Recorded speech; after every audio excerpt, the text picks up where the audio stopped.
Good afternoon, everyone. My name is E.R. Anderson, and I'm the Executive Director of Charis Circle. Charis Circle is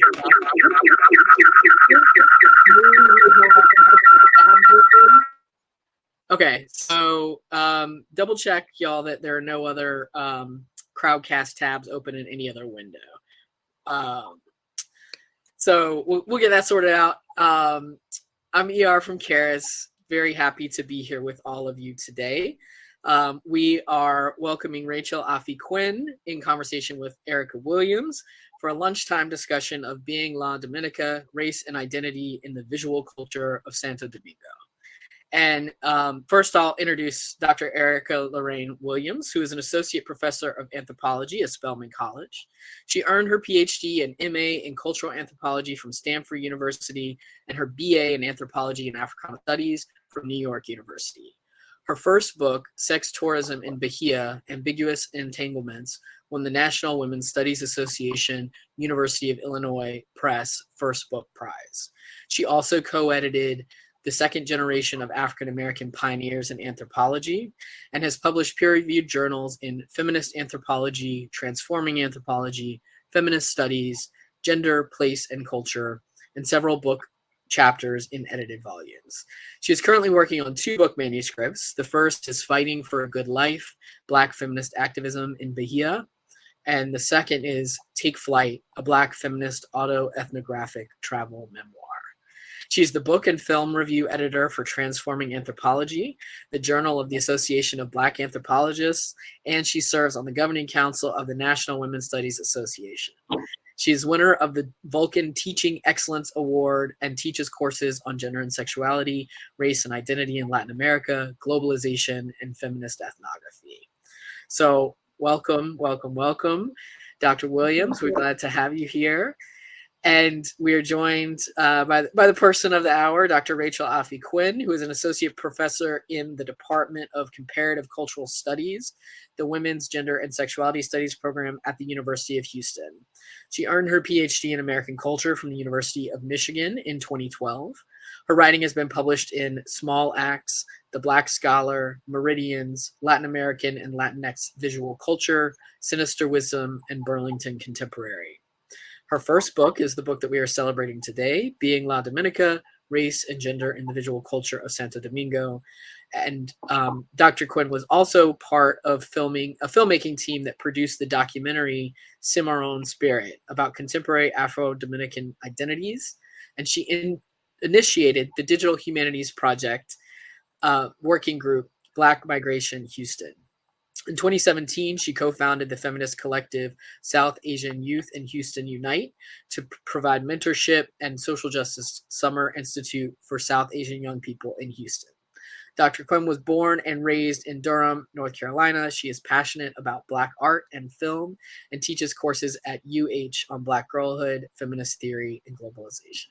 So welcome to you both, and welcome to all of our friends in the chat.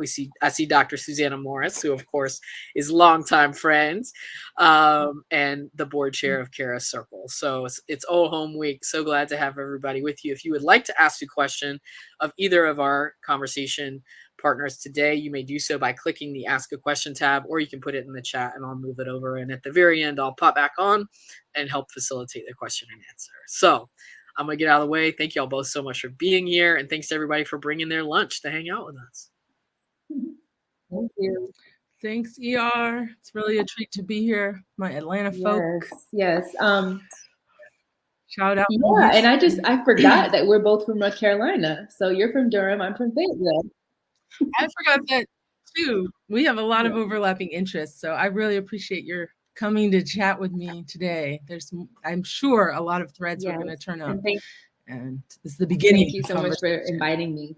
So I did just want to recognize and give you a shout out because you told me yesterday that this book just won the Isis Duarte Book Award from the Haiti Dominican Republic section of the Latin American Studies Association, or LASA. So congratulations for that. Thank you. I'm so honored to have my peers in Dominican studies and Haitian studies recognizing my work. It's really powerful because this book was a journey for sure. And I do a lot of interdisciplinary work that resonated with them. And they spoke to how, there's also a lot of kind of creative writing in the craft of this text. And so my ethnographic work really stood out. And I'm hoping that this book will be really appealing to undergraduates and inspire a lot of like new research. Yeah, so I'm just going to start off with a couple of the, a little bit of an overview of what I took away from the book for, our audience members who may not have had a chance to read it, and then, start with some questions for you. So I really enjoyed reading this book, first of all. You use a transnational feminist cultural studies approach to examine the importance of everyday visual culture in the lives of Dominican women growing up in Santo Domingo.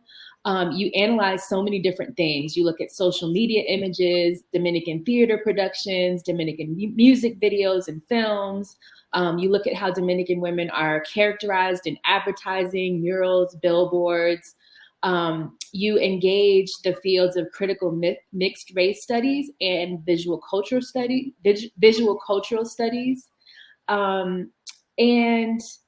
You also apply a queer lens of analysis to various aspects of Dominican popular culture. So I think just starting off there is a really, just kind of showed all the really important work that this book is doing. So my first question for you comes from, my experience as a faculty member at Spelman College. In the sociology and anthropology department, our students do senior thesis projects, and they often choose research topics that intersect with their identities or their, political, and social identities. So can you talk a little bit about, how did you come to this project, and how does it maybe, just who you are play into your choice of this topic? Yes, who I am very much plays into the choice of this topic and how I went about it. And what I had learned from transnational feminist scholars and Black feminist scholars were the ways that my own experience in the world was shaping the lens that I had and how I might theorize and analyze my experience. And I wanted to see, because I was having a rather transnational experience of identity, having a Ghanaian father and a white Jewish mother from the US, I wanted to see if there were people, mixed race, like society and communities elsewhere where women had insights into what it meant to have this kind of racially ambiguous experience. And so in my book, and often when I'm talking about the book, I just explain to people, for me as a Black woman who is mixed race, my experience was that when I am in Ghana, I'm white, and my family refers to me as a white person. And growing up in North Carolina, I am seen as a Black person. So, I always lived this question of, what is it? It wasn't like, who am I? Where do I fit? Which I'm always trying to sort of push against, this kind of tragic mulatto narrative that's dominant in our culture. It was more like, what is it about race that it can work this way? Why are people so committed to race as being really fixed, when in fact there's all of us having this very fluid experience of race? So I made my way to studying this in the Dominican Republic, where 80 or 90% of people are mixed race of African descent. After, I think it was when I was living in the Bay Area, talking with Percy Hinson at Berkeley, and he was like, yes, people study mixed race in Brazil. Well, there are a lot of scholars like yourself that have built this robust conversation, but I didn't speak Portuguese. I grew up, in a community where a lot of Spanish speakers, and so I wanted to take my language skills and my sort of view of the world beyond US borders to see if there were other societies, social structures that could help me understand what was happening in the US around race. Mm-hmm. Yeah, that's fascinating. That's some of the origin story. Yeah, thank you. So that kind of brings me into one of the kind of key words that I really highlighted when reading this book was your use of autoethnography and reflexivity. You talk about reflexivity as a tool of knowledge production. And you say that you include yourself as an example in moments of cultural observation and unwitting exchanges around what the mixed race body signifies in Santo Domingo. So I don't know I don't know how many, people are familiar with those terms, autoethnography and reflexivity, if you have non-anthropologists, in the audience. But could you talk, as a Black feminist anthropologist, I love how you used autoethnography and reflexivity in the book. Can you share a bit more about how your own body offered you insights into what it means to shapeshift across the permeable boundaries of race, gender, sexuality, and culture. And that's a quote from you. Thanks.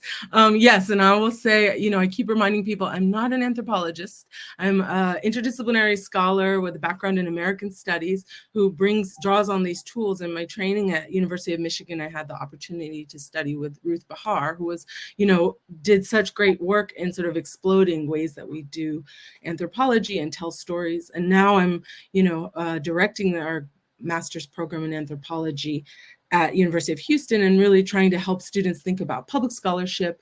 But also I teach the core course in gender studies, and I work with students across all these different disciplines. And one of the assignments is to really write their narrative so that they can really name their social position and articulate the ways that their life experience has shaped how they see the world. And I think so sometimes I'm taking up the language of autoethnography from scholars like yourself that have really made a space in anthropology so that we can talk about it in more concretely. But as you can see in the book, I felt it was necessary to add these vignettes and recognize that I can't do this kind of research outside of my body, and it mattered that it was me doing the research. Right, that a different scholar would have had a different experience and gathered different information about what was going on, and that I also could understand some of the experiences of the women that I talked with because I experienced that policing of the body that was happening, that they were constantly negotiating each time they walked out of the house, and how they were interpreted and what they were told about how they were supposed to perform gender. And so it mattered so much that it had to be central. And so I think I would say, Erica, that also in reading your book as it came out, you start with that too, of how this embodied experience really helped you form these questions and understand some of the ambiguities and some of the signs and signals of when you put your body into a new context, right? A new social context or national context. And so, your text then gave me permission to say, okay, this is an important thing to do in my work. And then my text has been able to give other scholars permission. And that's what I'm hoping is that I know that interdisciplinarity can be very scary for people. And so I maybe do too much in my book of bringing so many things together, but that's how I'm seeing the world. And so I felt also from what I learned from the women I talked with, that's how they're experiencing the world, pulling all these different threads of representation and around how they're forming their identity in a sort of neoliberal and transnational context in the Caribbean. Mm-hmm. And I think that's so important. That speaks to the importance of, scholars of color, scholars from different marginalized identities coming into these fields, because we can bring in different types of knowledges, right? A white man doing your project or my project would not get the same, would not produce the same results, right? So I think that's something really important to stress and to share with our students as well. So in terms of methods, I wanted to talk a little bit about methods. You talk about, your work requiring a flexible methodology to be able to study racial ambiguity. You used an online survey to, get at stereotypes of the authentic, quote unquote, authentic Dominican woman. You also created a Facebook group to recruit interviewees.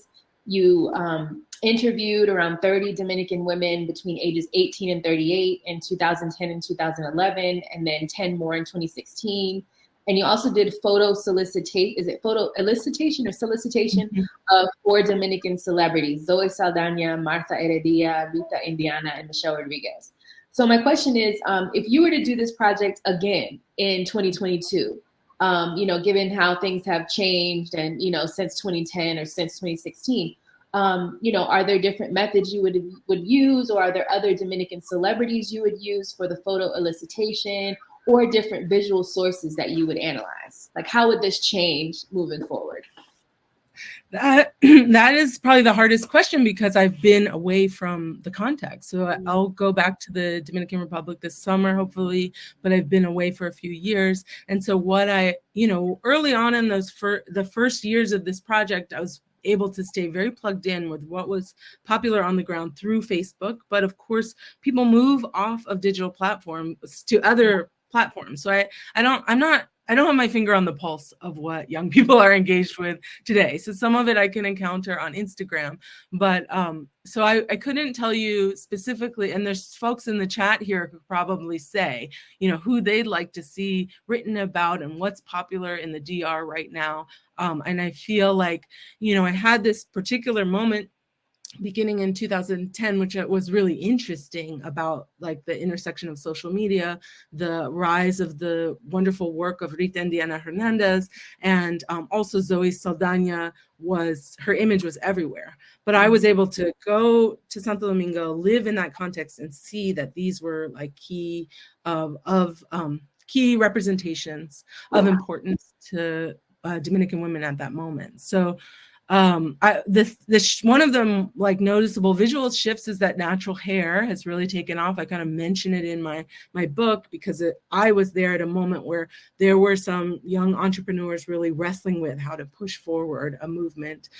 Carolina of Mis Rizos in her project, and Patricia Grasal, and they've built businesses around helping Dominican women kind of liberate themselves from one vision of what their hair was supposed to look like. And now if you go to the DR, you see the aesthetic has changed, and that natural hairstyles don't symbolize the same things, right? That women like wearing their natural hair represents other things. So those are just some examples, but I am curious, and I will be asking people when I go to Santo Domingo, like what's hot, what's popular. There's also more, I think, access to representation online and access to publishing. So like, some book publishers like La Trinitaria no longer exist that were really important in Santo Domingo, but then other book publishers and places to buy the writing of Dominicans in Santo Domingo have emerged, and that shapes what's popular and what people are engaging with. That's so interesting. And the question of hair, brings up a lot of your discussion of racial and transnational identities in the Dominican Republic. You talk about how Dominican women have historically claimed an indigenous identity rather than a mulatta identity, and how the Dominican Republic has this long history of distancing itself from Blackness and Haitianness. And if I remember correctly, you even had an experience in the street where people would, say something, make negative comments about your natural hair. Just random strangers would feel entitled to comment on your hair. So I guess, what are some key takeaways about race and Blackness that you can share with our audience? Well, the argument I make, and I think it is in response to this like overwhelming suggestion that Dominicans don't know they're Black, right? That idea became very mainstream. But in fact, if you go there right now, there's a large, activist community and a large segment of the population that do claim Black identity. But I also trouble that as well in my book, because there are people that from my racial framework of understanding, I wouldn't identify as Black, but then they identify with Blackness or as Afro-Caribeña. And so I'm trying to just show that, there's not these clear lines, right? From the Dominican Republic, on the island, Dominicans might point to racism as something that these other nations hold, right? US and South Africa are typically examples. So I think we do a lot of that too, where we're pointing towards these other places as if, because the dominant narrative is like people don't know their identity and we should tell them, which doesn't make a lot of sense to me. So what I tried to do was to develop a way to talk about context-specific racial identity and how relational mixed race identity can be. And so I give this theory, I'll put it in the chat, of seesaw, and that as a term might show the relational mobility of it, and that when I would interview women, they would say,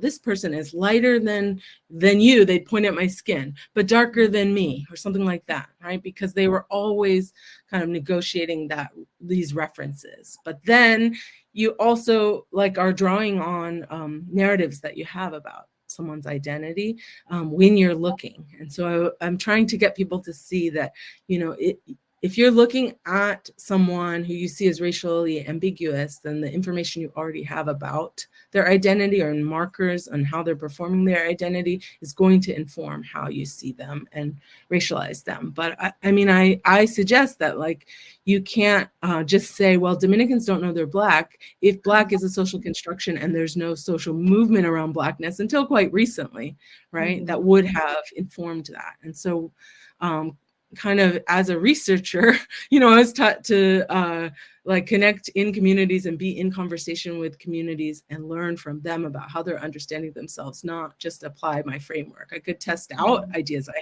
had, but that was very much in conversation with women who themselves were theorizing their experiences, analyzing what was happening to them and around them in the neoliberal context. And it was important to me that the women that I talked to really had an analysis. The women that show up in my book, most of them have an analysis and critique, even if it doesn't align with my viewpoint. But I'm trying to show that as a transnational feminist scholar, the agency of women, right? Not otherizing them, but showing that we were able to connect across some of our values and our experiences within Dominican culture and some of our experiences of patriarchal systems and experiences of racialized gender experiences that helped us to see one another's experiences as having some connections, even though we were coming from different countries. Mm-hmm. Yeah, I really love this quote early on page 11, where you talk about the narrative I. And you say that seeing the racial identity of others requires not only visual cues, but also narratives that inform our recognition of those visual cues, right?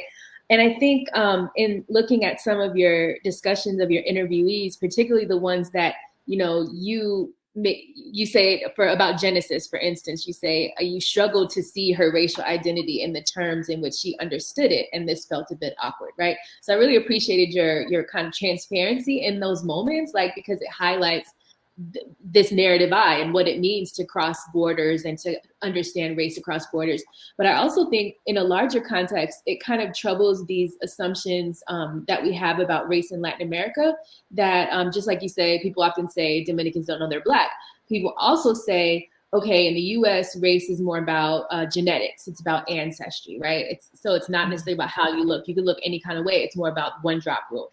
But people say generally in Latin America, it's more about phenotype. So you can have people in the same family who have a different phenotype, and they would therefore identify different racially or different with different color terms, right?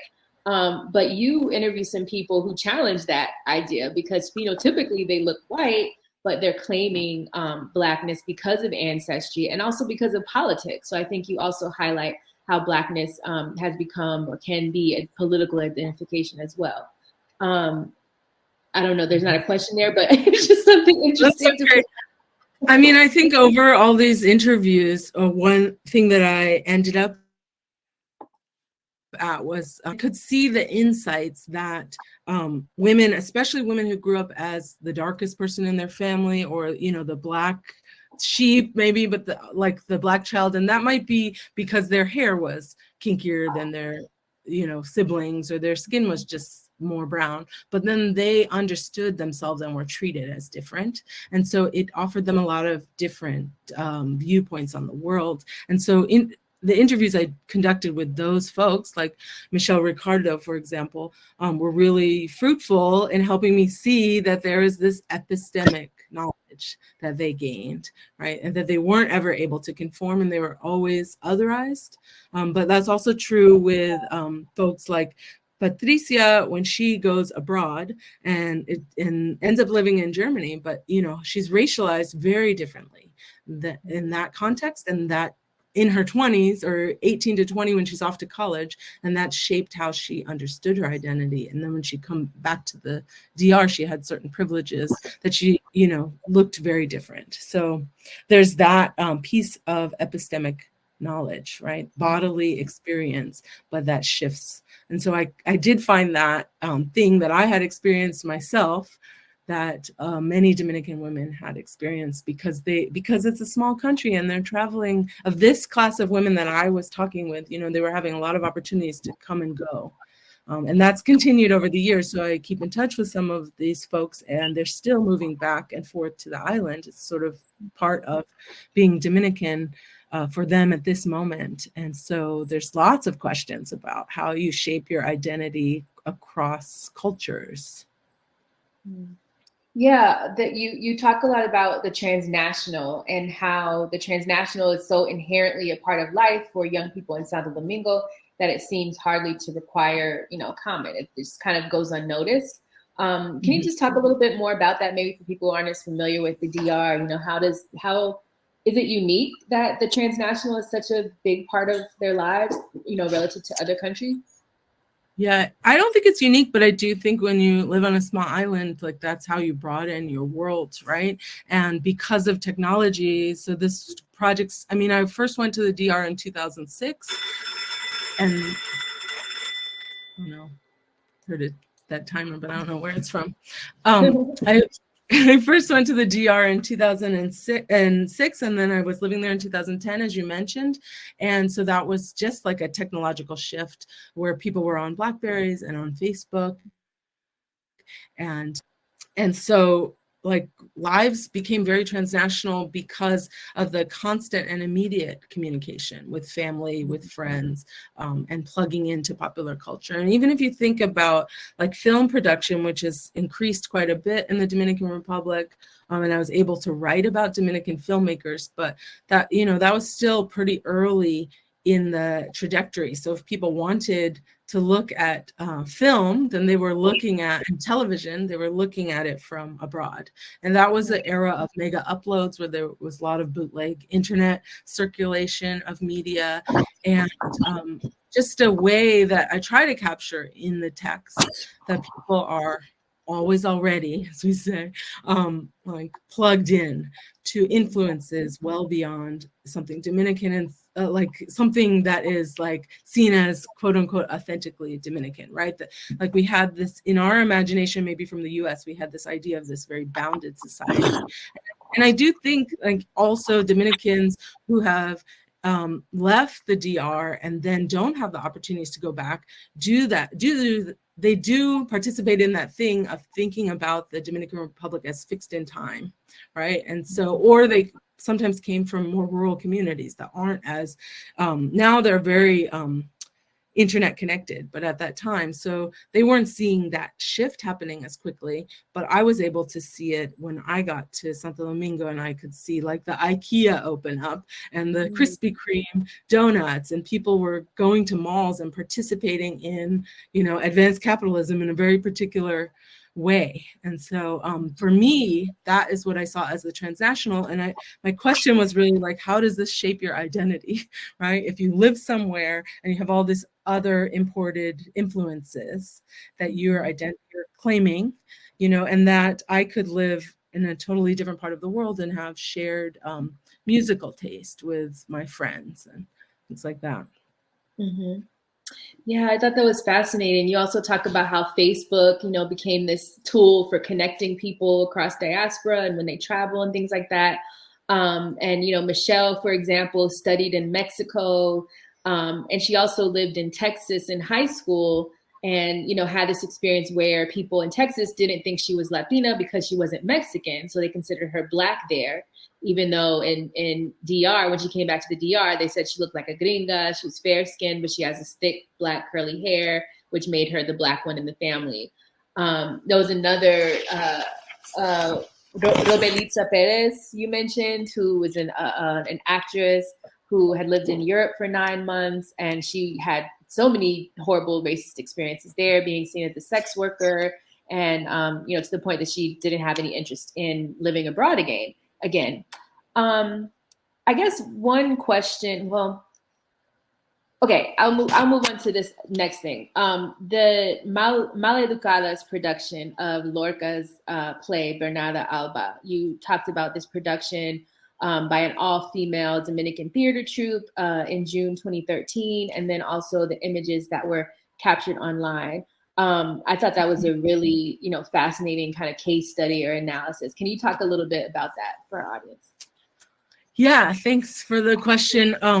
I didn't see myself as someone who's going to write about theater. It's not really something I studied, but I am someone who enjoys the arts and engages in the arts. And, contextualizing performance and these outstanding actors, was really important to the kind of culture I was in, right? And there's a whole history of street theater. You can look at Raj Chetty's work about street theater in the Dominican Republic. And then there's these theater festivals.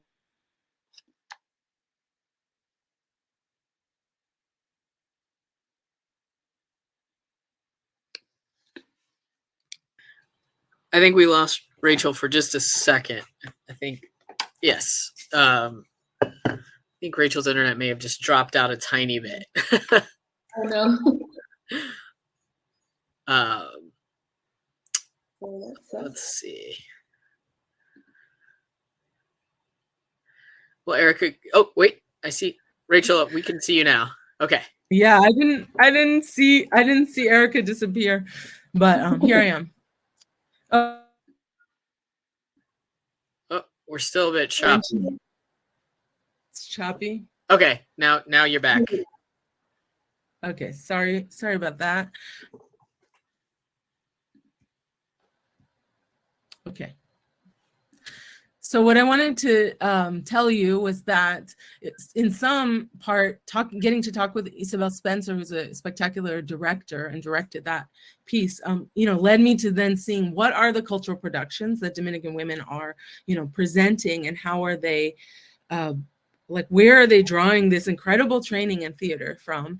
And then what are the choices that they're making by taking a Spanish text and transforming it into a Dominican text? And so that was a really fruitful exercise for me, to look at the performance, but also there's a whole archive of the performance on Facebook as well. So we have the photography of Fran Afonso that went up as they're advertising the performance, and they, that amongst Dominicans, they have friends that have all these skills in advertising, and they were making videos to present the play before it was coming. So there's like that archival piece.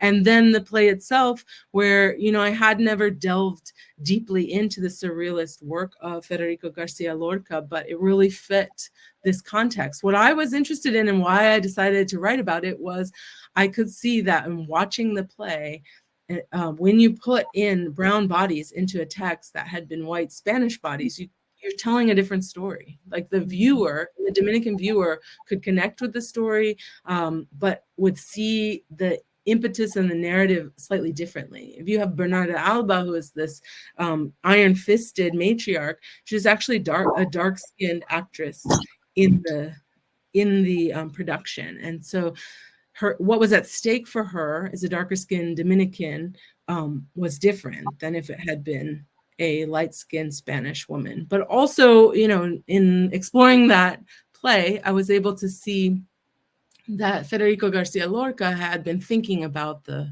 camera and the photographic in his work. And so I sort of went down that rabbit hole, understanding also an interest of mine is like how whiteness works. And he wrote that play in this context of this sort of stark whiteness is how he imagined the set and imagined viewers looking through the lens of the early camera, right? The camera obscura, which is why the chapter is titled that way. And so it gave me a lot of more questions and some insights into the importance of looking and how we see, and then how the symbols that are in the written play that also emerge in the performance of the play. And so I end up interviewing some, not all of the actresses, but to see what their ideas are about how their particular performances and presence and bodily presence in the play shape the meaning of the play, or why a Spanish play from the 30s would resonate with them so much at this contemporary moment. And so, the book actually is a long distance from the dissertation project, in that from that sort of more central chapter, it led me back to asking questions about surrealism and why might the themes of surrealism, of psychology, like, the inner workings of the mind, the themes of death, why might that be important at this contemporary neoliberal moment? And so once I had that as another analytic, I tried to weave that through the text so that the place, I ended up, and like underneath of all this, like if you study women in the Dominican Republic, you really have to wrestle with the level of violence against women in the Dominican Republic. And so I attempted to, but concluding chapters are often like, okay, and here's some of what I think, but go forth and engage with this. So I am really hoping that more people will start to engage with not only like what feminicidio looks like across these contexts in Latin America, but the fact that the United Nations has had since the 1980s, like this highly funded project around women based in the Dominican Republic, and that has not kept the Dominican Republic from having one of the highest rates of femicide. Wow, that's so important. That was actually, you read my mind, because that's where I was going to go next. Your last chapter focuses on violence against women, and you mentioned that intimate partner violence is one of the leading causes of death among Dominican women ages 20 to 34, and that there's an epidemic of femicides, and that you witness violence against women, in the DR through daily street harassment, stories of community violence, and high rates of sexual assault. And I think one of your interviewees, the one who went to Germany, she remarked about feeling like in Germany, she could walk around at night. She just felt more free, whereas in Dominican Republic, she felt, always kind of unsafe in terms of moving through the space as a woman. So I think you do lay some really important groundwork for, for situating the fight against violence against women in the DR, even if it hasn't been 100% successful, right? And you talk about the Mirabal sisters and how November 25th, the day that they were killed, is now known as the day for the elimination of violence against women. And I really love that the thread about surrealism and Afro-surrealism. And I'm wondering, was that something that you, in the process of doing the research, you came to that later? Because sometimes, this is one thing I always try to share with my students, that sometimes, especially in graduate school, we're encouraged to have a research proposal and hypothesis, and, we think we know what we're going to find, right? But when you actually get to the field and you start doing research and talking to people, you often get led in unexpected ways. So can you talk about some of the ways you were surprised, or you were taken in different ways than you anticipated? Yeah, I mean, that's always hard because the work starts, you're just in it for a long time. But the surrealist piece, I did not anticipate at all. And it really came in the writing process later. And then I also realized that actually here in Houston, where I have enjoyed living for almost a decade now, I was being so influenced by art that I was engaging with. And so we have the Menil museum, public museum open, free access, and I would go regularly, and there is a large surrealist collection, which I never really had an appreciation for until I started to learn more about what the surrealists were responding to, and I started to think about, their global influences, the fascist moment that they were living through, and why kind of some of the very difficult aspects of the moment that we live in might be understood as through a surrealist lens. So that was one aspect that was unexpected. And I guess the other big thing that I have sort of in this research project moved towards and let myself engage with more is around whiteness. And I didn't bring that as an analytic lens when I was going to study, mixed race women of African descent in the Dominican Republic. And I thought some of my work was to highlight the stories of Black women, which I've been doing in writing biographical essays. I have a second essay about Xiomara Fortuna coming out. And so she doesn't appear as much in this book, but I was able to interview her through my project with the documentary film Cimarron Spirit. And, in really getting to know her better as an incredible artist, I also learned that she, like me, like Michelle Ricardo, grew up having a white mother, right? In the Dominican standards of whiteness, right? I had a white mother, but she was Jewish. So in some of her life, she was not seen as white.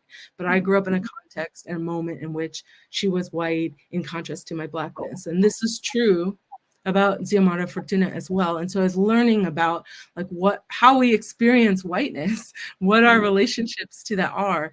And it gave the example of seeing that in the theme of Lorca's work, but also in women that end up in in one of my chapters, there are several women who I sort of wrestle with how I see them as white in the context of the Dominican Republic, but they perhaps don't see themselves as white. And then what does whiteness look like, right? That's true also with Rita Indiana and her work. And, I'm tentatively critical of this outstanding author, and I'm looking at her visual culture and performance. And I want people to really ask themselves, what are they seeing in terms of whiteness, and what does it mean that she decided to like blacken up, basically brown her skin in the context of the Dominican Republic and take on symbolism from Haiti? Like, isn't that like a privilege of whiteness that you can do that? And so yes, thank you for the question. I think the process of crafting a book over a very long period of time allows you to really ruminate over things and see what larger themes emerge. Definitely. And I think it was interesting that of the 4 Dominican celebrities that you used for photo elicitation, Martha Heredia, Rita Indiana, Zoe Saldana, and Michelle Rodriguez, you definitely had the most to say about Rita Indiana. And analyzing her music videos, and you say that her bodily performance challenges dominant notions of gender, sexuality, and race in the DR. You call her a race and gender transformista. And I definitely wanted to kind of look up, some of the videos that you talk about. And you also, talk about how she engages in certain cultural mixing that resonates with transnational diasporic Dominican subjects. And that she's successful at mobilizing Black culture from the Dominican Republic and abroad, but without being marginalized for being a Black artist. And I wanted to just see, if you can share some more about, for our audience who may not be familiar with her, but also, where is the line, between kind of cultural appropriation and then, appreciation or drawing upon one's own culture. I don't know. It was very, very murky for me when I was reading about her. Yeah. And that might be because I don't say, here's the line, right? Like I say, okay, here are the benefits to a white artist, who's actually in some ways modeled herself after David Bowie, who was known for and critiqued for appropriating Black culture, right? So, I mean, I'm not trying to tell people this is how you need to analyze this, but I'm trying to suggest and show that there are power dynamics at work that we need to pay attention to. And so I didn't intend to, write so much dedicated to Rita Indiana with this project, but I appreciate her work and the cultural production that she's offered. And she was so popular at that moment in the Dominican Republic as a transnational subject. So it allowed me to explore many aspects of a particular cultural moment in the DR. And my hope is that people read the chapter alongside watching her music videos and seeing what that can look like. And queerness, how do we see or identify queerness on the body? What do we assume about her identity and how she presents herself, and what she challenges? I mean, sort of there was a lot of discourse like in La Calle about why she wasn't living in the Dominican Republic and what her, how there was an acceptance of her queerness and an understanding that she was queer, but then there was sort of a performance of this shock and resistance to it because it didn't fit dominant notions of what it meant to be Dominican. But I think she also had communicated that it was difficult to be out and queer in that space. Yeah, I really, that part stuck out to me, that you said that she moved to Puerto Rico in 2006, and she found that in Puerto Rico there was more space, freedom, and safety for her to exist as a queer person. But then that makes me think of, what about the Black queer women in your study? And also, I remember reading, have you read Ana Marie Lara's novel, Erzuli's Skirt? Beautiful novel. It was published a while ago, but where they talk about these two Black women, one Dominican, one Haitian, and their struggles to try to leave, right? How to try to get off the island, right? So how this question of transnational mobility is not everyone has access to it. And there's certain people who are more privileged to have access to just be able to escape and go to Puerto Rico where you feel safer. What about the people who can't, who can't leave? Yeah, and I think people would also say, just in terms of how that bureaucratic system works, that the state is always evaluating people, within a racial or hierarchy of color too. So sort of showing up as dark-skinned Dominican, asking for visa access and things like that, you're not treated the same as upper class white Dominican, whether or not you can amass the resources to have that mobility. So we have to ask all of those questions to understand how the systems of power are working, and that and see that whiteness can work in these ways of privilege and of movement. That's an important piece. Mm-hmm. I want to make it clear that for our audience, if you have questions, go ahead and put them in the ask a question place, and we will get to those. I wanted to highlight this quote from Isabel Spencer, the actor and director, and a member of the Afro-Dominican. She's a member of an Afro-Dominican feminist collective, and she was part of the Las Maleducadas, where she says, "I think art is what is going to save this ship."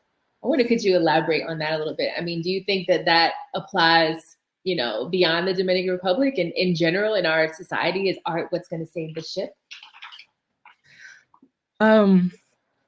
I included that. I had this privilege of getting to interview Isabel a couple different times, and I included that piece because I do think it is a way that we navigate, the difficult periods, social moments that we're in, that we're living through. And I don't know. I mean, I think it gives us purpose and meaning, and it creates space for emotional connection and response. And certainly for me, that's how I survive in, all the contradictions and the challenges of being a Black woman living in this moment, like looking to the art and cultural productions of other Black women that resonate with me.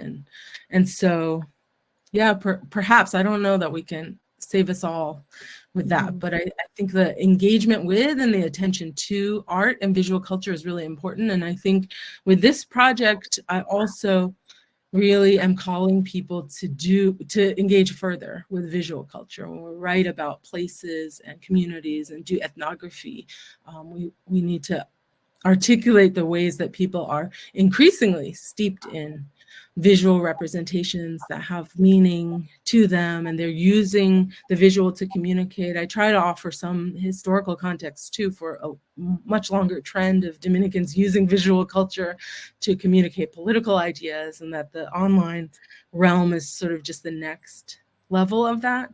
But I think it wouldn't make sense to me to try to write about the Dominican Republic at this moment without all of the flow of visual popular culture that people are immersed in and engaging in and building collective archives of. Mm-hmm. So. Yeah. Sorry, I was going to say, I am also curious if people have a copy of this book yet, or have looked at what's online, and if they have some questions or comments, because as a first book author, I mean, that's been one of the most challenging things, is like, I didn't know what people thought of it for this first, period. The book came out in August, and just kind of wondering, did it land? Did it resonate? Was it of value to people? And so I really appreciate your taking the time to read my book, Erica, and like engage it so carefully. And I am curious for you, like how, what was useful to you, if this is useful to your students or will be a useful text for your students. So I kind of throw that question back to you about it. You said you enjoyed it, but maybe there's more you want to say about why it matter. Sure. Thank you. So I would say I'm next in the fall. I'm teaching race and identity in Latin America, and so I'm as I was reading this, I was like, oh, I think I might assign it. This might be a good book because I want to have more text on the Dominican Republic because I think it's such an interesting case study. But I really like, and I think the students will really connect with how you analyze so many different things, right? So it's not just part of it is the interviews with the women and hearing their experiences and their stories. But then part of it is just all these different sites of analysis. Like you even talk about the murals that were painted at the public university and how that was a site of protest. And you interviewed some of the people who painted the murals like decades ago. You look at these different dolls that are available in public, in markets and things like there's so many different things. And I think it just shows students how you can really immerse yourself in, whatever site where you're studying and just look at everything like that there's so much meaning in looking at even simple things that may seem innocuous but there's a story that they tell. There's a larger story that they tell.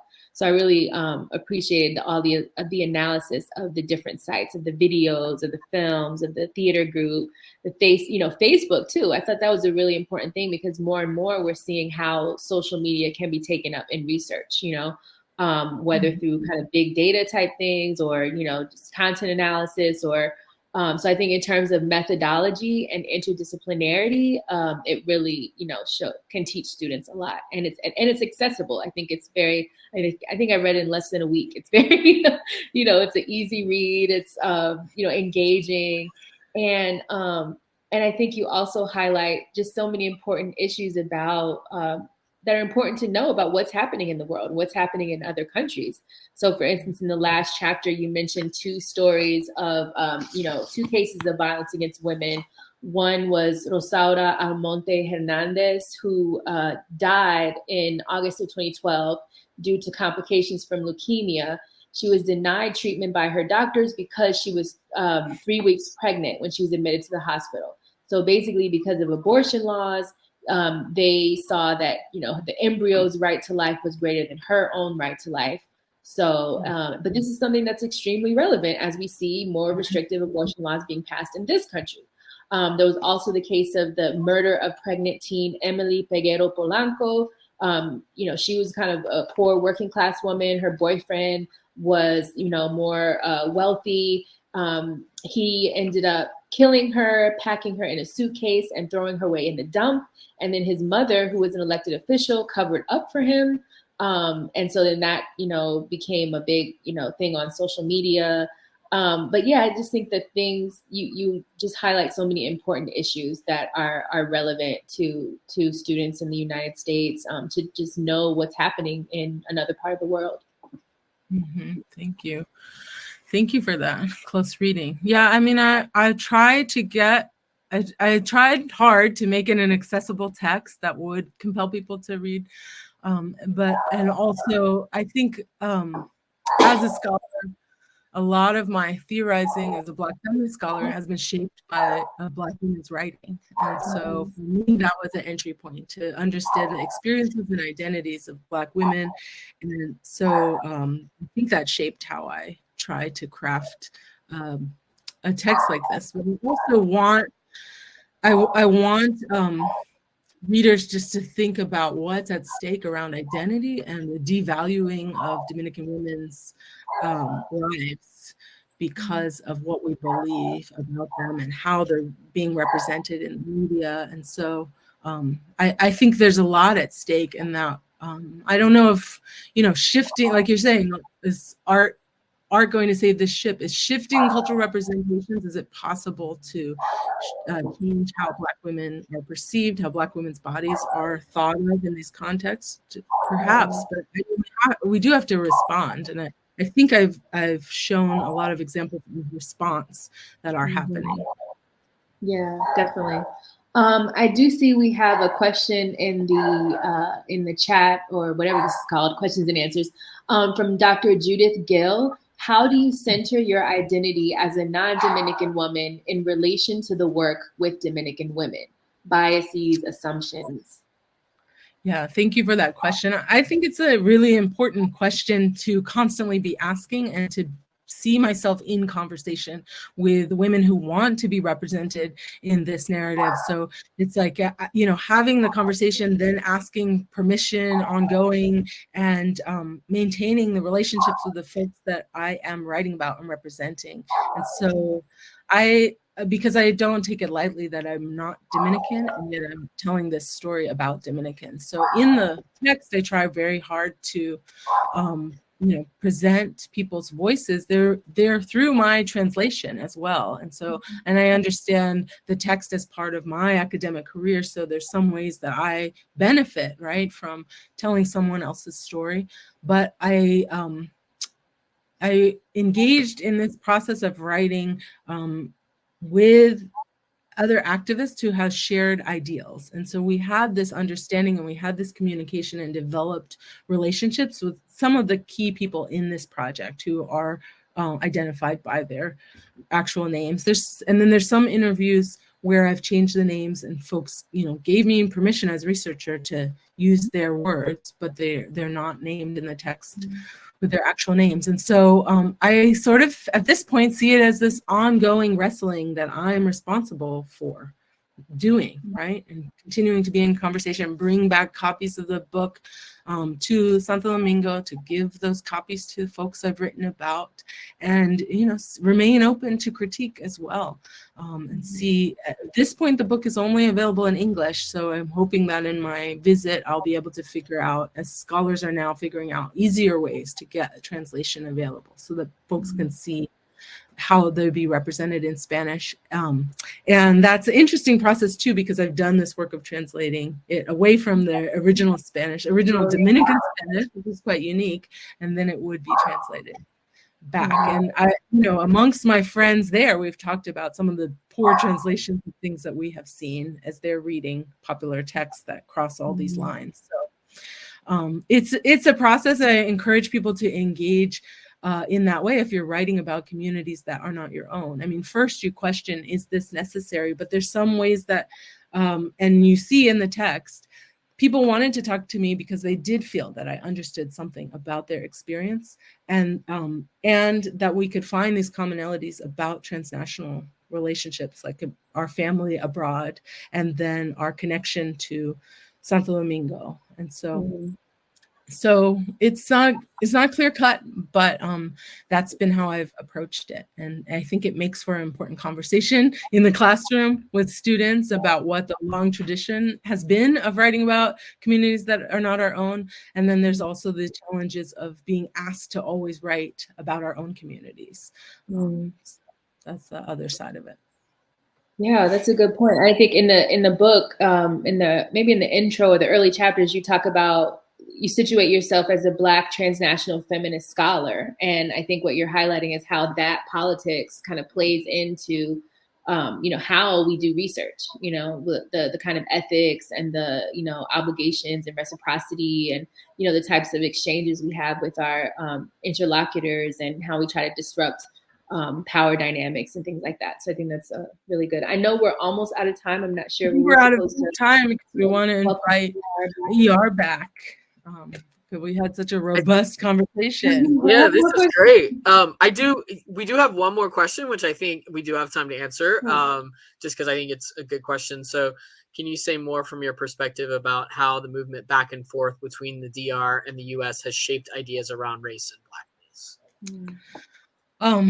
So I would say I tend to look very context specific. And so I actually think that ideas about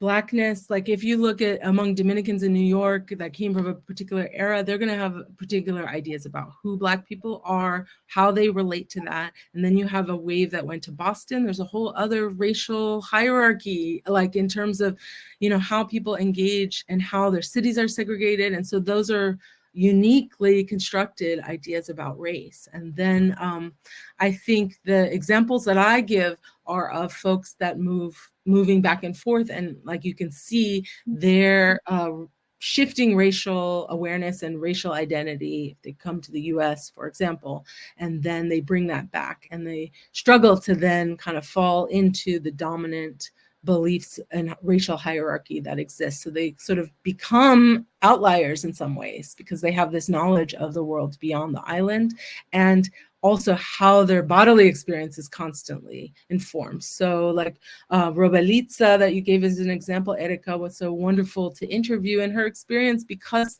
she was much darker than many of the other women I interviewed, and her experience of all, significant racism in Europe was notable. And so I really appreciated her being willing to share some of that story with me.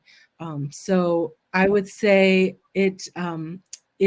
the decontextualizing one's racial identity offers a lot of powerful insights, and then returning to the context, you see race differently. And that was true with me when I realized that I'm a white person amongst my family and friends in Ghana. So